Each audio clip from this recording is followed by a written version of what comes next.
hoping for a better result than Wednesday's night big slate. Couldn't get the right pieces in the right spot, and mostly it was just. I looked back at my lineups, and really it was just one simple thing: Embiid, and that game got out of hand because I think I probably would have cashed in just about everything if Embiid puts up even just 50, not the 33, the season low or whatever it was for him in 16 minutes. Anyway, with that said, we have a little 4-gamer. I always want to remind everybody what you're looking for is a couple plays that get different in tournaments, and you're looking to try and narrow your price, your player pool as thin as you can, unless you're like max entering things. But I think you want to try to have a tighter price pool, player pool.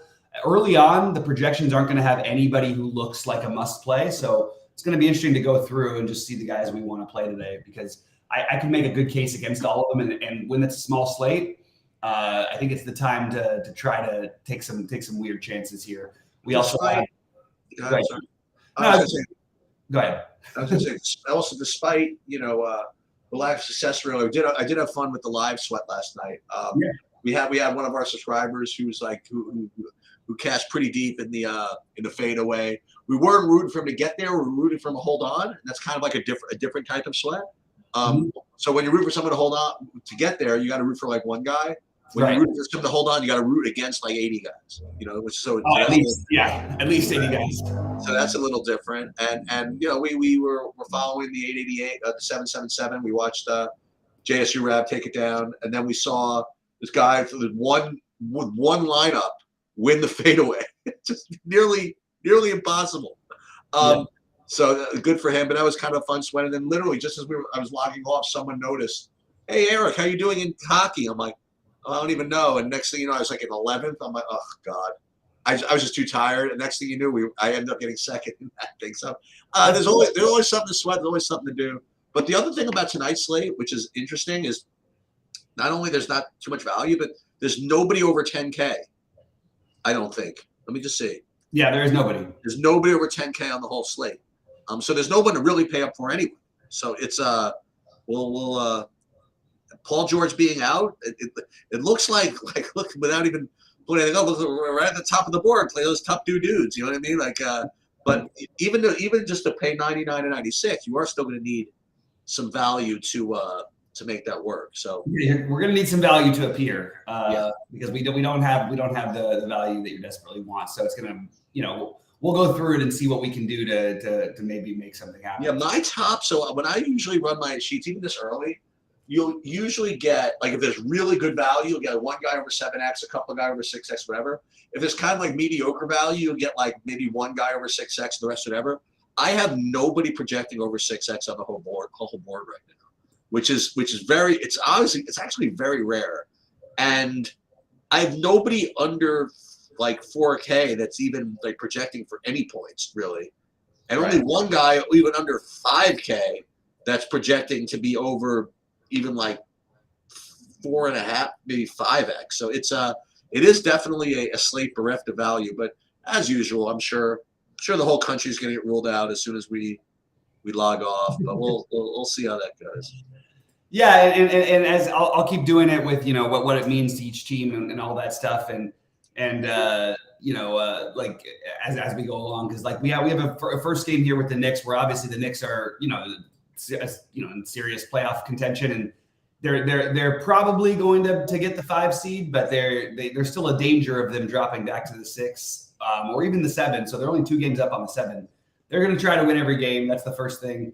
Orlando has been extremely feisty and sort of almost made a little bit of a playoff run themselves towards being relevant. They're kind of out of that now, but this Orlando team is going to be really, really good in the future. So I think this should be a reasonably competitive game. Orlando's like I said, they've been feisty.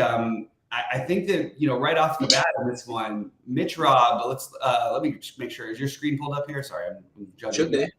Yeah, Mitch Robb, and Mitch Robb is probably one of the guys that you look at for value. Yeah. So I have a Mitch Robb or Hartenstein. I think both of them are viable today. I don't think either of them are going to be particularly high owned. Mitch Robb is not getting the type of projection that we're used, that like you'd think that 4,600 on this slate, but he really hasn't been all that great lately. I still think 4,600 is completely reasonable, especially against a team that likes to play big, but their centers end up leaking a lot of offensive rebounds. So I think it's a good matchup for Mitrov. They also get their shots blocked and the ball stolen more than, I think, a little bit above average. So Mitrov is definitely a guy who I'm looking at for some value.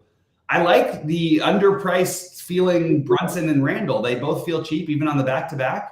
And they're both in play for me. But the main thing is, if we're looking for value, I do think Mitrov or Hartenstein are two guys we're going to be looking at and talking about later today. Interesting to note, by the way, Mitrov today he's got a point projection of 6.5 points lower than Nick Richards. Because Nick Richards had 2 foul trouble games that they lost by 40, Nick Richards is right now currently I have as the best value on the slate. And it's just interesting to note that Nick Richards is now projected for 30. In the last game, Mitrov was projected 8 points higher than him. And this game, Mitrov's projected 6 points lower. Just kind of interesting when that happens, when really all that changed was perception and blowouts. So I do think Mitrov is right off the bat the guy who I'm probably gonna put in early on, or Hartenstein. And then again, I do like Brunson and Randall, but I don't know where I'm going to end up ranking them with the guys in the later game, because those guys are really good as well. On the Orlando side, Cole Anthony is going to be the one I think people flock to without Isaac's gone again, and so is Suggs. So I think Cole Anthony is completely in play. I feel a little nervous about a 40% owned Cole Anthony because he's very scoring reliant and he comes off the bench, and there are many paths where he's not closing games. So this just that's my disclaimer for my worry of Cole Anthony. And then on the other side of this game, I think that if you talk about the last game as being somewhat stackable with the spend ups, this game in more of a mid-tier spend up way on the Orlando side. I think every one of these guys is in play. My favorite being Paolo, but I have no problem with Wagner or Fultz. But right now it's Paolo and Paolo, then Anthony, then Carter for me, and then Mitrov and either Brunson or Randall as my favorites. But I think this is a game you're going to have some exposure to. Yeah, the question I was going to ask you is one you handled halfway through when you started talking about Mitch Robb. I think a very legitimate question is, who do you like more, Mitch Robb or Nick Richards? And you kind of handled that. I don't know exactly what the answer is, but I think that listen, first of all, center is always a play that has center, a position that has plays. Right. There's lots of it's not just about those two. When I rate these guys, I have like 4 of the top 5 plays are centers. I have Richards, Allen, Mitch Robb, and Wendell Carter. So it's hard to say that one of them is that much better than the other. So with that said, I will throw in Wendell Carter to the mix with guys from this game. So Wendell Carter, you play Banchero like you mentioned, and then on the Knicks side, I think Mitch Robb certainly rates to be the best value. I'm not exactly getting to this to Cole Anthony as much. So the fact that he's high owned, that's kind of nice. And the fact that you already were a little suspicious of a 40% on Cole Anthony, I kind of like that as being a reason to not get too much of that. So Banchero, Carter, Mitch Robb, all bigs though. We're gonna have to find a guard somewhere, but for now, that's what I like from this game at least. Yeah, I think you're going to see center in the utility in all my lineups today at first look, because they're even all the pivot plays I want to make are all centers. So I'm totally there. And getting into it in the next game, Jared Allen is probably the best center option on the slate, to be honest. He's going to have ownership. I like him a lot. I think Mobley's price is extremely reasonable. I like all these guys in this matchup. I think Garland is the one I would side with. I think the Garland Brunson price thing, like playing those two guys, is kind of something I'm fiddling with if I'm not going to play Shea or Kawhi. But Jared Allen headlines it for me on the Cleveland side. Unfortunately, they're just getting more centers involved. But I do have Jared Allen as a priority. And then if you don't want to play him because you get the forward eligibility, I would go to Mobley. But I would play one of those guys in as of right now. I would play them in all my lineups, but I don't think you have to. Or I don't know about all of them, but certainly most of my lineups. And then I have it rated Garland, then Mitchell. But I think they're both. DraftKings did the thing again where they started pricing down the studs, and it just makes it everybody look interesting. Not off the board, but low owned play that you could look at here is Karis LeVert. This is going back to Brooklyn, and I think that he's had more run without Kevin Love in Cleveland anymore. He's getting the minutes there. So mean, you look at the game log, it's kind of hard not to like Levert. And I know some of those games, Mitchell was out for one, Garland was out for one, but every game over 30 fantasy points, playing, up towards 30 minutes, going back to Brooklyn. Sign me up, man. So Levert, actually, I'll take away the large field part of it. I think Levert is, at first look, my first sub 10% guy. He and Mitch Rob are my two favorite sub 10% guys on this slate. And on the Brooklyn side, I don't like this matchup for them, but I think that, Dorian Finney-Smith is 3,900 on a small slate. That's maybe when I can feel more comfortable about playing a guy like DFS. And then Dinwiddie, Cam Johnson should be popular. I probably will avoid that because they still have some crossover with Royce O'Neal and Finney-Smith. Like, there's just other guys they could play. So I'll talk myself out of him at high ownership. And Mikal Bridges is probably a little too cheap. So I have it ranked Dinwiddie, followed by Finney-Smith, followed by Bridges, all for very different reasons on the Brooklyn side. What do you have in this game, Sheets?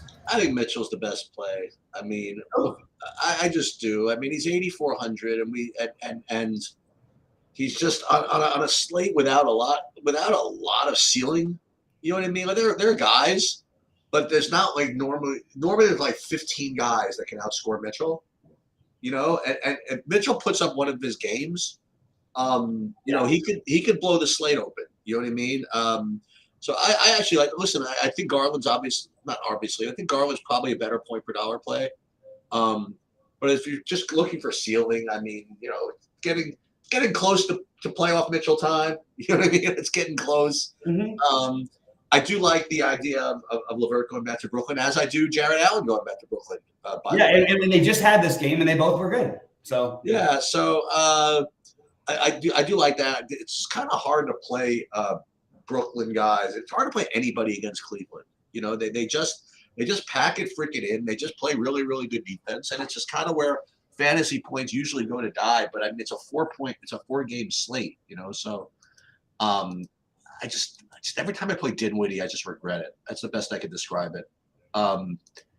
It's like 12 fantasy points at the half, and then I'm begging for him to get 5x by the end of the day. It's like, I don't know. He does though.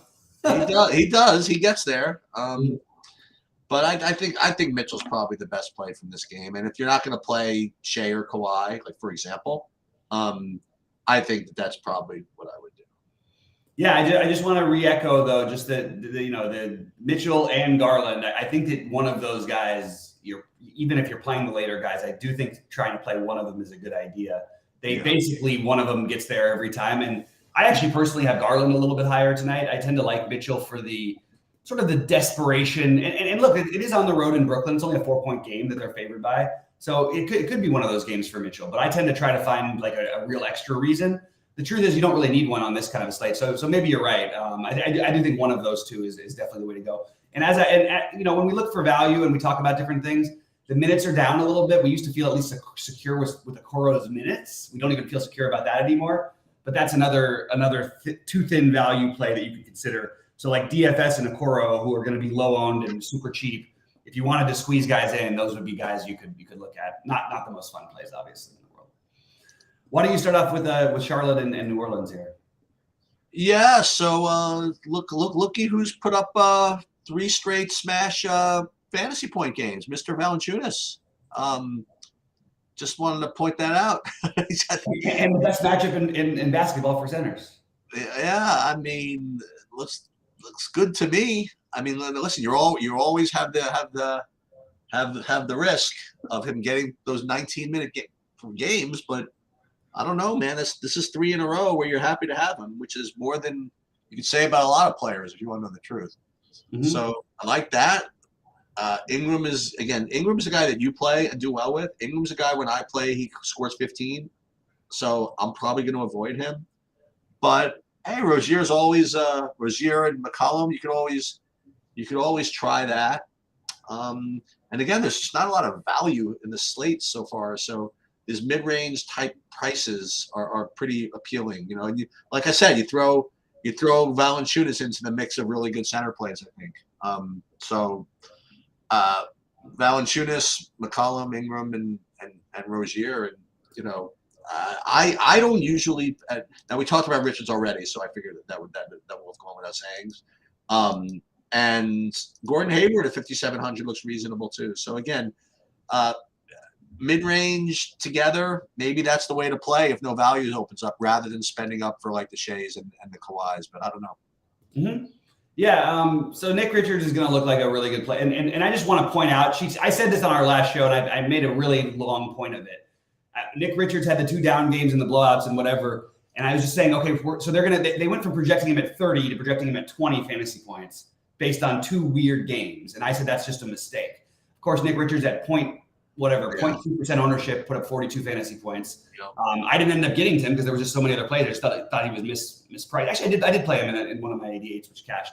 But Nick Richards there's no lock to this play. Like, first of all, there's foul trouble, there's blowout risk, there's they have the Thor will get some minutes. So I do think like Richards is currently, obviously, if I was building the lineup right now, I think he'd be in it. But I don't think you have to. I think there's just other ways you can go. And then like you said, the pricing of these guys is kind of intriguing on Hayward and Dennis Smith Jr., especially for me. Especially when you factor in the game could get like ugly, and then maybe you need Dennis Smith Jr. helps like the charge back. I'm just sort of trying to think of game scripts that work. Charlotte is down body, so I think you want to do some stuff here. But I don't love the price on Rozier. It's okay. PJ Washington has been sort of hit or miss, hasn't been as consistent this year. No one's going to play Kelly Oubre, which is just kind of interesting. So Richards and Hayward, while they look like and Dennis Smith Jr., while they look like the best value plays, I'm totally open to the other guys. But right now, those are the 3 that I have the most interest in. And on the New Orleans side, the Larry Nance projection, I'm just going to point out where, like, I will, again, because we're looking for value and stuff, he's on my list right now. But there's a trend that you sort of kind of pointed out, not exactly the same thing, but Joe Val, I mean, he got the minutes against Houston. He played 34 and 33 in those games. He only played 27 against San Antonio, but he just went nuts. We know he's a point per minute monster. You can't have a better matchup in basketball than this one. So I am completely on board with taking some shots at Joe Val. Unfortunately, I think that he's going to have just a little bit of ownership tonight. Ingram and McCollum, I'm never going to argue for a play against Charlotte, even Josh Richardson as well. But none of them, like, I feel a little better about spending up a little bit more, or playing Mitchell, or going down to Garland or Brunson. I just feel like I like those guys a little bit better than I like the New Orleans guys tonight, even though the matchup's great. And we shouldn't expect New Orleans to blow out anybody. And for what it's worth, this is a very important game to New Orleans. So, and as the games have become very important, we've seen Joe Val on the court a little bit more. So maybe that's something we should be aware of. And that's kind of interesting because that was the opposite of what they were doing earlier in the season. So I like Joe Val as my favorite play from New Orleans. And I am okay with taking a shot on Nance because one of these days he's going to put up a monster game, and I would like to be a part of it. All right. So speaking of other things you can do to get a little bit weird on this slate, Jalen with the Y Williams at 3,500 is certainly no model of consistency, both for minutes. I mean, he plays for OKC, so you kind of know what you're getting into. But you want to talk about value, and I know he takes up a center spot, which is my biggest reason for not wanting to play him. You have a starting center at 3,500 that, has put up 30 plus games, has basically half of his games are in the mid 20s. For a guy who's 3,500, that's pretty good. That's better. Why is he projected so much less, for example, than Larry Nance Jr.? I don't understand it. So that's just, again, Larry Nance Jr. has forward eligibility. But Jalen Williams, when I first looked at the slate, I was like, oh, okay, this is what I can always do on these little 4 gamers. I can use Jalen Williams and just hope it's one of the good games for him. Are they playing a team that's going to play a big man without Paul George? They will be playing a combination of Zubac and Plumlee, I think, pretty much all of the center minutes. So that means for me that I am going to play Jalen Williams more than the field. Jalen with a Y, the one no one's playing, 3,500. And I think that he's going to be completely unowned, and that is a play that can end up helping you win a tournament. I'm going to take that shot. That's my plan for tonight. The other, like the weird part is that people are going to play some Lindy Waters. Like he's currently shows up as a better point per dollar play than Jalen Williams, and he's actually got like some like the early ownership projections have him getting some ownership. I would rather just play Jalen. I don't know why. Like Lindy Waters wasn't getting there a lot of the games without Shea and without Giddey. He did get there a couple times. But it feels like weird that when I see those things, I feel like, oh, there's something wrong here. Isaiah Joe is another one that people are going to look at. I just think mostly with Shea and Giddey, I would usually just say forget Isaiah Joe. But it's a smaller slate, and the minutes have been in the mid-20s plus every game. And he's a high usage. He can be a high usage guy. He's just not high usage with Giddey and Shea. So I'm just trying to figure that whole thing out. But the main plays in the game, who most people are going to play, I think would be Dort, Shea. But the truth is, I'm looking at early projections. Shea's projection isn't great. I kind of like. I think I might just try to force in Shea as a priority and Kawhi, and then sort of see what else I can get around it, because I think that we've talked about some speculative value, but OKC has been really feisty. Currently, right now, they were the 8th seed, which they could be the 12th by the end of the night.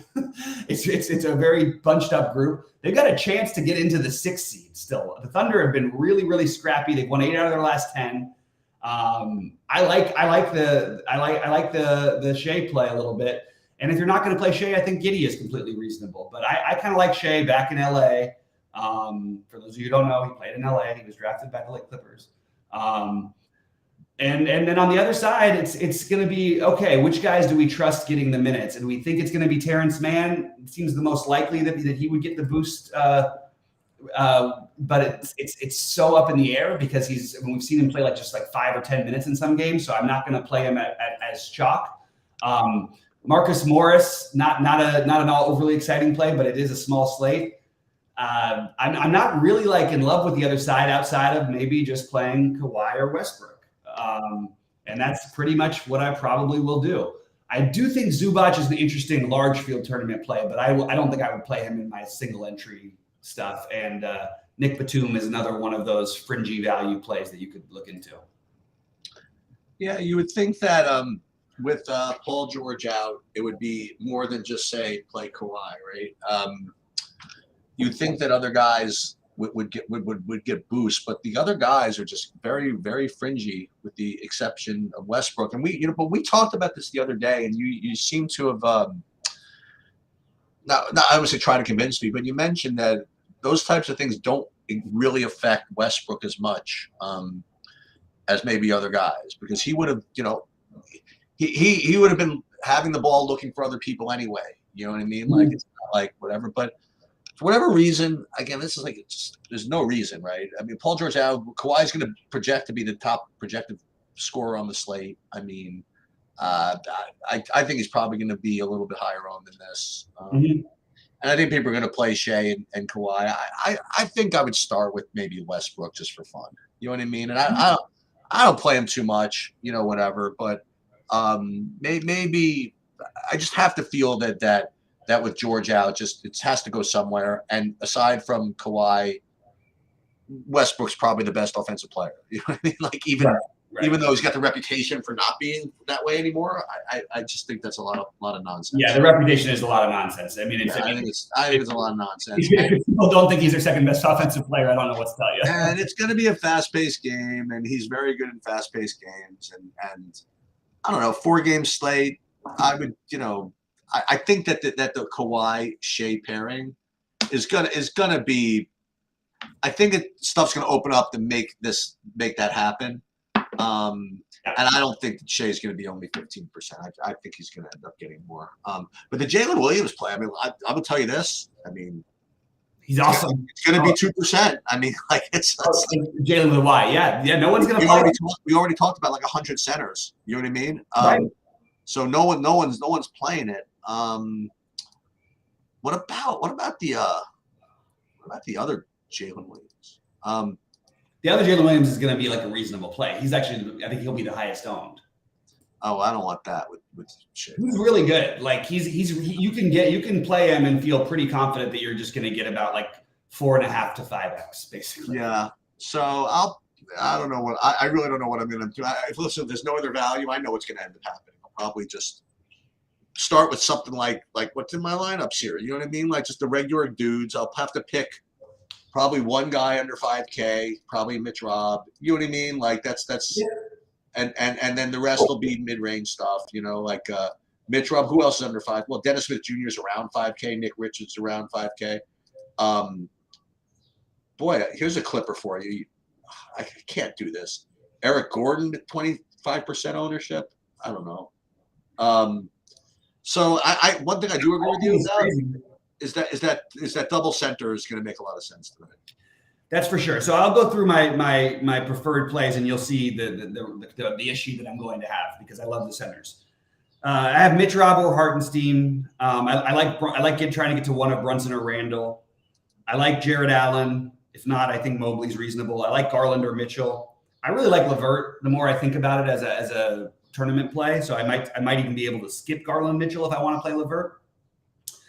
Richards, Joe Val, Jalen Williams with the Y to get different. Shea and Kawhi. And you can see that half of those guys are centers. So it's going to be tricky to try and figure out how to do that. But I do think that trying to get like the Jalen with a Y Williams play is the kind of play like, because you're not only are you differentiating by using a value play. You're not differentiating just because you're getting a low-owned guy. You're also completely changing your build by using the center spot for a guy at 3,500, which is no one's going to do. Okay. So I think it's a really interesting tournament type of build, and maybe you play him with the more chalky the Nick Richards, and then you can spend up your money elsewhere. I think that's kind of an interesting route to go on this slate. And if there's one game I was going to pick, I always try to find one game if I was going to target to stack. You could stack and pray with Charlotte and New Orleans. I think that if I had to pick one, gun to my head to stack, it would be the first one, the Knicks and Magic. But I think that in terms of a salary allocation, I'm very happy just playing Shea and Kawhi and having those late night guys hopefully bringing me home down the stretch with Jalen Williams in there as well. All right, Cheats, anything else before we get out of here? No, just a couple of announcements though you haven't seen it. I did do my MMA DFS breakdown. That's already up on the site. My MMA contrarian betting breakdown. That's already up on the site. Trying to get like some stuff done before I get out of here tomorrow. There's going to be keep an eye on the Discord because you might see some extra NASCAR stuff from Brandon if he's in the mood to post something on there. And I'm not going to be available live.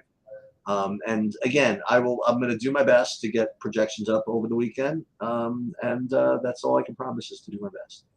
All right. Appreciate that, man. And we'll be around. And as I keep reminding everybody, I do think the SaberSim, the True DFS with the SaberSim package is the best route, but I'll do my best to update anybody if there's any questions. I'm doing it in the premium channels, and we're going to have a premium channel for every sport by the end of the day. So you're going to see a lot more activity there. So if you're members, make sure that you're in those channels. If you have any problems, you can message as Evan says, you can message at scans, you can DM them, or you can post it and tag me or Evan. That's fine with me. So good luck to everybody, and I'll see you guys live at 6 Eastern. Sorry not to have sheets tonight, but we're going to try and make some money on this weird little 4-gamer.